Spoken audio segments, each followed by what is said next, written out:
নমস্কাৰ। আজি যেহেতু স্কুল বন্ধ আছিলে গতিকে ভাবিলোঁ কিবা বনাওঁ বুলি। সেয়ে কি বনাই আছোঁ দেখাই আছোঁ বলক। প্ৰথমতে মই ময়দাখিনি ৰেডি কৰি লৈছোঁ। তাৰপাছত ইয়াত ডিজাইন কৰি ল'ব লাগে। মই পাতৰ ডিজাইন কৰিছোঁ। অৱশ্যে মই বেলেগ একো ভালকৈ ডিজাইন নাজানো গতিকে পাত বনাই লৈছোঁ। আপোনালোকে বেলেগ বেলেগ ডিজাইনো কৰিব পাৰে যি ইচ্ছা। তাৰপাছত তেল গৰম কৰি লৈছোঁ।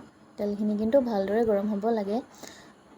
গৰম হৈ যোৱাৰ পাছত ইয়াত মই সেইবোৰ এটা এটাকৈ দি দিছোঁ। চাওক দিয়াৰ লগে লগে কি ধুনীয়া কালাৰ উঠিছে। তাৰপাছত কালাৰ হৈ থকালৈকে ইয়াক ভালদৰে আমি লৰাই থাকিব লাগিব।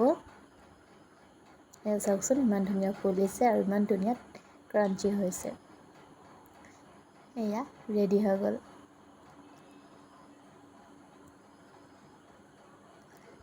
আজিলৈ ইমানে। ভিডিঅ'টো চাই ভাল পালে যদি লাইক শ্বেয়াৰ ছাবস্ক্ৰাইব কৰি দিব।